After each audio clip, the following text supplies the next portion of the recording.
my name is Hannah. I'm a third-year PhD candidate in Professor Cami Hull's lab at UT Austin in the Department of Chemistry. And I work with copper, carbon, and nitrogen, and we in the Hull lab use glass every day to do that chemistry. So here is a Schlenk line, and we use the Schlenk line in order to do chemistry without air. And this is my favorite piece of glassware. It's called a separatory funnel, and we use it to separate like oil and water, things that don't mix well together. Hello, my name is Sang-hyun. I'm a fourth-year graduate student who is also a PhD candidate in the Hull group. And my research is about making the carbon and nitrogen bond, which is like very widely available in like drug molecules, natural products by using the copper catalysis. And one of my favorite or the commonly used or frequently used glassware is this column. This glass column is really good for separating like the mixtures and the reactions through the silica. So this is one of my frequently used glassware. Hi, I'm Asia. I'm a third year in the Hull group at UT Austin, and I work on palladium catalysis and copper catalysis. And my favorite glassware is the Schlenk line, and watch me take this off. Okay, this is a product I made, taking off the Schlenk line. Alright, well, good luck girls, bye! Hello, my name is Temple. I'm a third-year grad student. I'm from Cami Hull group at UT Austin. I'm working on the copper catalysis, and one of my favorite stick of glass is the test tube right here. I usually use it like nicely to collect the fraction from the column. Thank you.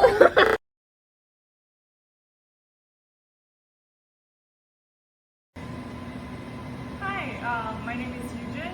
It's very, very nice to meet you all. At UT Austin, I study aerospace engineering to become a rocket scientist.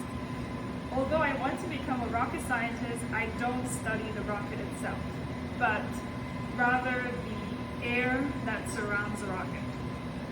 Normally, the air that surrounds us, the air that we breathe in every day, is so quiet and light that we sometimes forget that they even exist. But when a rocket traveling at a high speed enters the air gets very, very angry. Just imagine that you're walking down the street, slowly walking down the street one day, and out of nowhere you see a person riding a bicycle coming towards you. And if they're coming towards you in such a fast speed, you wouldn't be able to avoid them. And imagine, how would you feel if that happens to you? You might become very, very angry, that you might shout at them for not being cautious, or you might kick their bike once or twice. And the same thing happens to the air.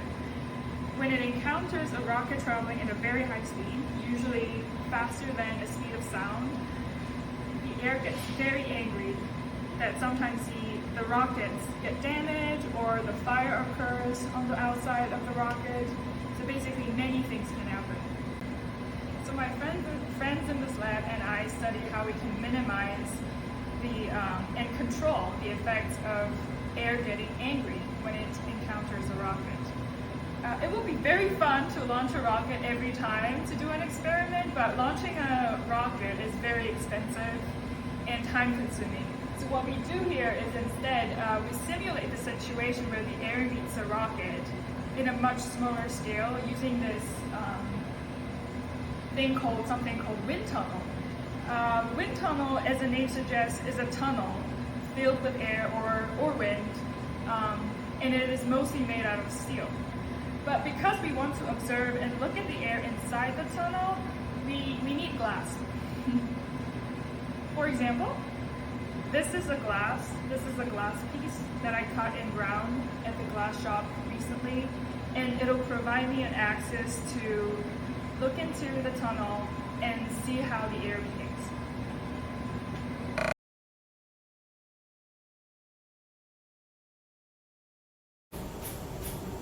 All right, welcome to the Texas Padua. So this is our main clean room facility, and I'm going to turn this camera around so you guys can look at what I'm looking at. Okay, so here we see the main laser facility, and you can kind of see it flashing. We're actually running right now, so I'm actually hoping my camera stays as you know, nice and undamaged. But so the idea here is basically to take as much energy as we possibly can, as many photons, as much light as we possibly can, light energy, and focus it down to the smallest spot size we can, and focus it in the smallest time frame we can, so that we cram all of that energy into one moment in time, 1 times 10 to the minus 15 seconds. And that is just an unimaginably small period of time. But for that period of time, with all of the energy that we have in this beam, in that little spot that we're able to create here, we have the brightest light in the universe at that moment. And that's pretty awesome. That'll allow us to study, for example, what happens in stars when they explode. That can allow us to create situations that don't exist anywhere else on Earth, and that is the name of the game for us. So the beam kind of starts over here, and here the beam is itty bitty, and when, you know, you could stick your hand in it and not burn yourself. But then we spend the rest of this table amplifying that beam over and over and over, and adding more and more and more and more energy to this beam. And so all of this that you're seeing here is just sending the beam back and forth and back and forth, and amplifying it every single time we do that, giving it more and more and more energy, until we start to worry that the beam would start to burn things because it's got so much energy in it. So we have to make the beam bigger and bigger and bigger. And so these things, these big blue things in the background, are actually our final amplifiers. So this beam is close to 1 foot in diameter. It's really big, and that's the only way that we can keep from burning all of our mirrors and our lenses and stuff. And so over here, you can see one that we're in the process of building, so it's easy to like see the components of a laser. And forgive the messy lab, please. But here we have kind of the front end, and the beam is going to come in here. And we have all of these components that are used to amplify the laser, and these are actually little mini amplifiers right here. And here's another little mini amplifier.